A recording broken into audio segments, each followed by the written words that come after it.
தமிழ் தேசிய உறவுகள் அனைவருக்கும் வணக்கம். நியூஸ் 8இல் நடக்கப் போகும் விவாதம் சீமானுக்கு எதிராக நிற்கும் அவதூறு பரப்பி எனும் தலைப்பில் தான் இந்த காணொலியை நம்ம காண இருக்கோம். சமீபத்தில் பார்த்திங்கன்னா நியூஸ் 8இன் தொலைக்காட்சிக்கு ஒளிப்பதிவாளர் சந்தோஷ்ங்கிற ஒரு நபர் அண்ணன் சீமான் அவர்களை பற்றி இல்லாதது பொல்லாததுன்னு எக்கச்சக்க விடயங்களை பேசி தேசிய தலைவரை சந்திக்கவில்லை அப்படிங்கிற ஆரம்பித்ததில் இருந்து பல விஷயங்கள் இதுவரைக்கும் அண்ணன் சீமான் அவர்களுக்கு ஆதரவாக பேசக்கூடிய பல நிகழ்வுகளும் பொய் என அவர் பார்த்திங்கன்னா அவர் இஷ்டத்துக்கு பேசியிருக்காரு. அது மட்டும் இல்லாமல் அண்ணன் சீமான் அவர்கள் முழுக்க முழுக்க தனிப்பட்ட அவருடைய வளர்ச்சிக்காக பல வேலைகளை பார்த்துட்ருக்காருன்னு சொல்லிட்டு கட்டுக்கடங்காத குற்றச்சாட்டுகளை அள்ளி தெளிச்சிட்டு இருந்தார். நிறைய பேர் பார்த்திங்கன்னா அதை பதிவு பண்ண ஆரம்பிச்சிட்டாங்க.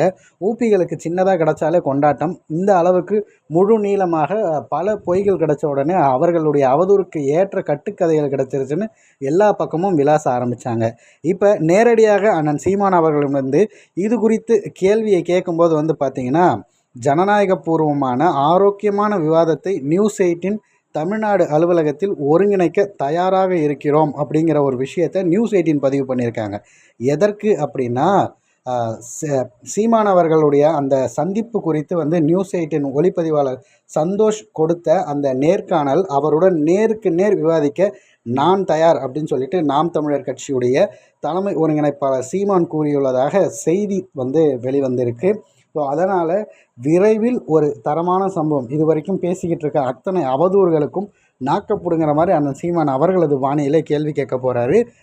இன்னும் கூடுதலாக சொல்லப்போனால் பார்த்திங்கன்னா இப்போ மொத்த அந்த திராவிட சப்போர்ட்டர்ஸ் எல்லாரும் சேர்ந்து அந்த சந்தோஷ்ங்கிற நபருக்கு மிகப்பெரிய அளவிற்கு கூஜா தூக்கி அவர் சொல்வது தான் சரிங்கிற மாதிரியான பல வேலைகளை செய்வாங்க.